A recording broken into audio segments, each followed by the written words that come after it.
तो ऐसे माहौल के लिए तो लोग तरसते हैं और ये हमको आजकल डेली दिखाई दे रहा है भाई। कुछ कुछ काम ना सिर्फ माँ के ही बस के हैं, हमारे बस के नहीं है। लेकिन माँ ऐसे मौसम में भी ना लकड़ी वाले चूल्हे को जला रही है। पहाड़ की बेटियां बचपन से ही घर के सारे कामों में एक्सपर्ट हो जाती हैं। गाड़ी का टायर बहुत नीचे नीचे तक जा रहा है भाई, यहाँ पे बहुत दिक्कत है ऐसे में लोड गाड़ियों के लिए। सबसे पहले आप सभी को मेरा प्यार व नमस्कार। मेरा नाम है आलोक राणा और स्वागत है आप सभी का देवभूमि उत्तराखंड के इन खूबसूरत पहाड़ों से। अभी सुबह के करीब 9 बजने वाले हैं और आज के दिन की शुरुआत भी हो चुकी है। बाकी घर के ठीक सामने का माहौल बहुत ही गजब का हो रखा है। ऊपर ऊपर चोटियों में बादल ऐसे लगे हैं जैसे मानसून के टाइम पे रहते हैं। बाकी यहाँ जो गेहूं की फसल है ना, पक्के बिल्कुल तैयार होने ही वाली है कुछ दिनों में। तो गाँव का माहौल तो गजब का हो रखा है, लेकिन बारिश की वजह से बहुत सारी दिक्कतें हो गई हैं। फसल भी खराब हो रही है, यात्रा पे भी असर पड़ रहा है, यात्रियों को दर्शन भी नहीं हो रहे हैं। तो मतलब कुछ चीज़ें अच्छी हैं और कुछ चीज़ें खराब भी हो रही हैं।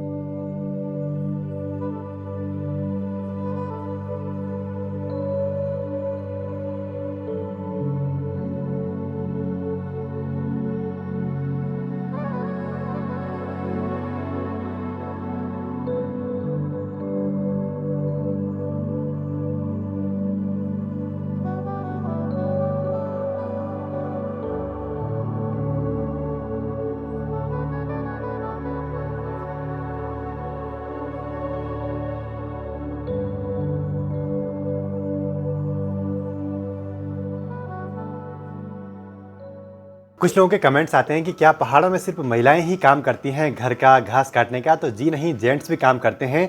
और ठीक सामने पे देखिए कोई जेंट्स चढ़े हुए हैं पेड़ पे घास काटने के लिए। और इतने बड़े पेड़ पे चढ़ना कोई आसान काम नहीं होता है पहाड़ों में। चले जी, अब माँ और मेरी तैयारी हो चुकी है पुराने वाले घर पे जाने की। और सामने चौकम्बा स्कूल में ना एक छोटा बच्चा रो रहा है, उसको देख के माँ को प्रीति की याद आ रही। बल तो हुआ कुछ ऐसा था, जब प्रीति पहली बार स्कूल गई थी तो उसको या तो दीदी के साथ बैठना था और किसी के साथ वो बैठती नहीं थी, भयंकर रोती रहती थी। लेकिन एक दिन जब एक हमारे सर है, उन्होंने एक मारी ना, उसको बहुत समझाया बुझाया, टॉफी दी, कुरकुरे चॉकलेट जो भी उस टाइम मिलता था, लेकिन वो बैठी नहीं, रोती रही। फिर लास्ट में जो झापड़ लगी ना, उसके बाद डेली स्कूल जाती थी। और आज तबीयत की बात की जाए तो काफ़ी हद तक सही है, क्योंकि दवाइयाँ प्रॉपर तरीके से ले रहा हूँ। और यहाँ के लगभग जितने भी लोग केदारनाथ धाम की ओर जाते हैं ना, आने के बाद थोड़ा बहुत बीमार तो हो ही जाते हैं ज़्यादातर। कुछ लोग जो हर साल जाते हैं, जिनको आदत है उस माहौल की, उनको उतना असर नहीं पड़ता है। यहाँ की सड़कें इतनी सक्रिय रहती हैं किसी किसी जगह पर कि सिर्फ एक ट्रक के जाने की जगह रहती है। थोड़ा बड़ा ट्रक जाए तो ऊपर टच होने का डर भी रहता है पहाड़ी पे। धीरे धीरे पहाड़ों का रंग बदलता जा रहा है, हरियाली बढ़ती जा रही है। और मानसून आते आते तो कोई भी जगह ऐसी नहीं छूटती जहाँ हरियाली ना हो। इस वाले घर से ठीक सामने केदारनाथ घाटी और गुप्तकाशी मार्केट पूरा साफ साफ दिखाई देता है, जिसके आसपास बहुत सारे हेलीपैड बने हुए हैं, जिस वजह से वहाँ खूब सारे हेलीकॉप्टर चल रहे हैं अभी यात्रा के टाइम पे। तो सोचिए वहाँ के लोगों को कितना डिस्टर्ब होता होगा। जब पहले हेलीकॉप्टर आए थे पूरी केदार घाटी में, तो हमने ये भी सुना है कि लोगों की गाय भैंस ने दूध देना बंद कर दिया था। लोगों की घरों की खिड़कियां ऐसे कंपन करती थी, दिन में सोना मुश्किल सा हो गया था। यहाँ आते ही बूंदाबांदी फिर से शुरू हो गई है और माँ की तैयारी भी हो चुकी है गौशाला की ओर जाने की।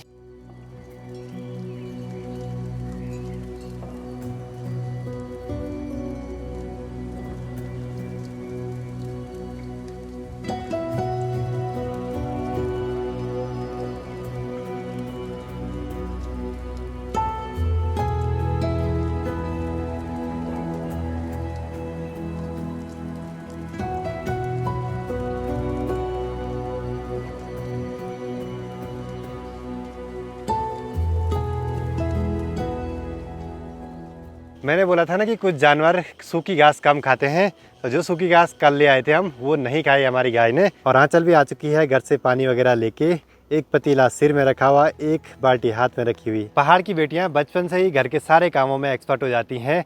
दीदी तो हमारे यहाँ बचपन से ही रोटियां बनाना शुरू कर देती थी, और मैंने तब सीखा जब मैं श्रीनगर जॉब करने के लिए गया। पहले जब हालत खराब हुई ना, क्या ही बोले। माँ के साथ जरा घास के लिए चलते हैं, बारिश भी लग रही है। ड्रोन का बैग तो मैं गौशाला के अंदर रखूंगा भाई। तो ये हम प्योर पहाड़ी हो गए भाई कि ड्रोन इतनी हाई टेक्नोलॉजी को गौशाला के अंदर से दे। कहीं कोई बंदर आ गया ना तो गए, फिर तब ले जाएगा वो ढंग से उसको। पर जब से मैंने ड्रोन लिया है तब से जो नज़ारे हैं बहुत ही खूबसूरत से हो गए हैं। फ़ोन से कोई भी सीन लेने का मन नहीं करता है। एक बारी के लिए तो मुझे लगा था कि कहीं मैं गलत इन्वेस्टमेंट तो नहीं कर रहा हूँ ड्रोन लेके, लेकिन बाद में एहसास हुआ कि हाँ ज़रूरी है कुछ अलग नज़रिए से जो नज़ारे हैं वो दिख जाते हैं हमें। अगर आप मेरी ये वीडियो 4K टीवी पे देख रहे होंगे फुल क्वालिटी में, तो आपको बारिश की बूंदें तक दिखाई दे रही होंगी। हम को जाना है ऊपर पेड़ पे और जो घास नीचे गिरेगी मेरा काम है उसको इकट्ठा करना। पर बारिश तेज होते जा रही है, फटाफट से ये काम निपटा देते हैं क्योंकि भीगने भी नहीं चाहिए हम लोग ज़्यादा बारिश में। ज़्यादा बारिश लगेगी तो इस घास के नीचे छुप जाऊंगा मैं। यहाँ पे कुछ ऐसे करके थोड़ा बहुत तो बचा रहूँगा। बाकी बचपन में ऐसी चीज़ों का बहुत शौक रहता था। और आजकल ना पक्षियों के घोंसले भी दिखाई देने लगते हैं, तो हम तो देखते रहते थे भाई। कहीं पे दिखेगा तो आपको भी जरूर दिखा देंगे। मैं नीचे पे घास इकट्ठा कर रहा था, माँ ने ऊपर से टहनी फेंकी, मेरे सर में लगते लगते बची, इसीलिए मैं अभी टहनियाँ नहीं उठा रहा हूँ। कहीं सर में लग गई तो फिर दिक्कत हो जाएगी। और अभी हम ऐसे जंगल के पास में हैं, यहाँ बाघ, भालू, हिरन वगैरह आसानी से दिख जाते हैं तो वैसे खेत के पास में ही, लेकिन जंगल तो जंगल ही है। और इस वाले खेत में कुछ माल्टे के पौधे लगाए हैं, एक वहाँ पे है, एक दूसरी साइड है। हम सोच रहे हैं यहाँ खेती बाड़ी पे ज़्यादा कुछ होता है नहीं, तो माल्टे वगैरह के पेड़ लगा देंगे, कभी तो वो फल देंगे।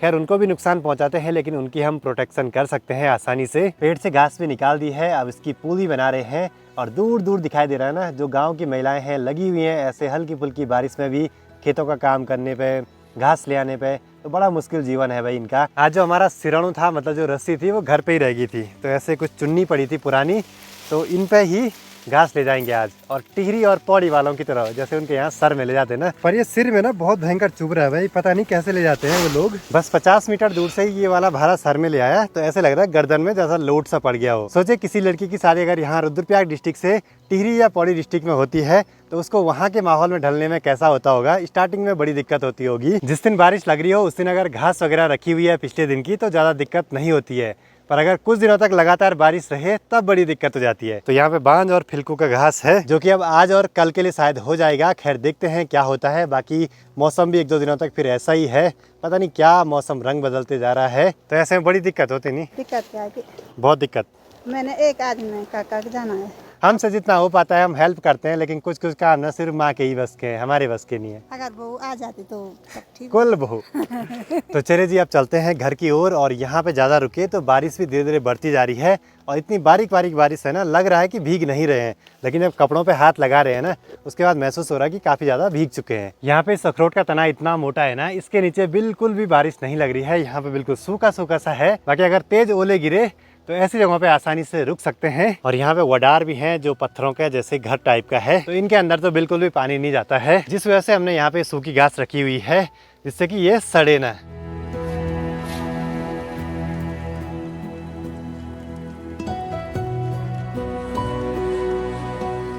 बारिश के पानी को देख के एक चीज़ मेरे को याद आई। कई लोगों के सवाल आते हैं क्या केदारनाथ धाम की यात्रा पे हम रास्ते में जो पानी आता है नदी झरनों से, वो पी सकते हैं? तो पी तो सकते हैं, लेकिन मेरा यही सजेशन रहेगा आपके लिए कि आप मत पीना अगर आप पहाड़ों में पहली बार या कभी कभी आते हैं, क्योंकि देखिए आपकी बॉडी है शहर के हिसाब के वाले पानी के लिए। अगर आप अचानक ये पानी पिएंगे तो जुकाम वगैरह तो लगेगा ही लगेगा, क्योंकि वो पानी डायरेक्ट ऊपर ग्लेशियर से पिघल के आता है। पिछली कुछ वीडियोस पे सवाल आए कि भाई जो ये बैकग्राउंड में म्यूजिक बज रहे हैं इनका नाम क्या है? तो जो भी म्यूजिक मैं यूज़ करता हूँ उनके नाम नीचे डिस्क्रिप्शन बॉक्स में आपको मिल जाएंगे। बाकी कुछ म्यूजिक यूट्यूब की ऑडियो लाइब्रेरी पे मिलते हैं, वो आप अपने यूट्यूब वीडियोज़ में यूज़ कर सकते हैं। और कुछ म्यूजिक है एपिडेमिक साउंड, एक वेबसाइट है वहाँ से, जो कि पेड है, जिसका कि हम $6 पर मंथ के हिसाब से पे करते हैं। हमारे घर में गैस वाला चूल्हा भी है, इंडक्शन भी है, और लकड़ी वाला चूल्हा भी कभी कभी जला लेते हैं। लेकिन माँ ऐसे मौसम में भी ना लकड़ी वाले चूल्हे को जला रही है। लकड़ी वाले चूल्हे पे ऐसे ठंड के मौसम में आग सेकने को भी मिल जाती है, खाना तो स्वादिष्ट बनता ही है। और किचन के ऊपर देखिए यहाँ पे इंद्रू है, यहाँ पे कुछ सूखी लकड़ियाँ रखी हुई हैं। तो लकड़ी वाला चूल्हा क्यों जलाते हैं? ठंड से भी बचते हैं, है। खाना भी बच जाता है, हाँ। बैठ के भी बनाती हूँ, अब पैसे भी बच जाते हैं। पैसे भी बच जाते हैं। गैस नहीं तो बहुत महंगी होगी। महीना में 2 गैस भर रहे हैं। और यहाँ से ठीक सामने पे गुप्तकाशी दिखाई दे रहा है, जहाँ पे कि गाड़ियों का लंबा सा जाम लगा हुआ है।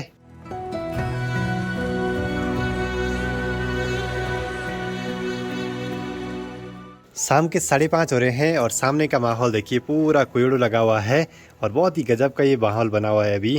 तो ऐसे माहौल के लिए तो लोग तरसते हैं और ये हमको आजकल डेली दिखाई दे रहा है भाई। अब ऐसे माहौल में चाय मिल जाए तो इसकी तो बात ही कुछ अलग है।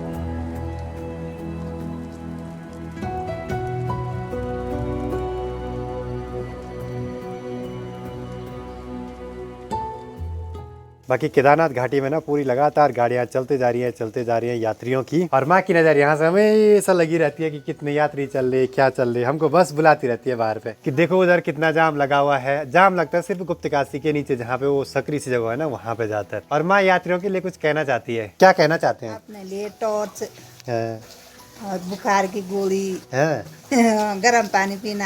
हाँ, मतलब कि ठंडे इलाके में जो जरूरी चीजें हैं वो जरूर रखना अपने पास। थोड़ा सा बारिश अभी कम हुई है तो जल्दी से निकल पड़ते हैं नए वाले घर पे।